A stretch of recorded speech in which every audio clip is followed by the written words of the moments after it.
বুধবার, বৃহস্পতিবার, তারপর নাকি বিরিয়ানি বার। কথাটা শুনে একটু মজা পেলাম এবং হাসিও দিলাম।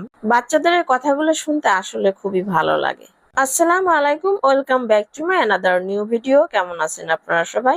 আশা করি সবাই ভালো আছেন। আমিও আলহামদুলিল্লাহ ভালো আছি। আজ শুক্রবার, ছুটির দিন ছিল। সবাইকে জুম্মা মোবারক জানাচ্ছি।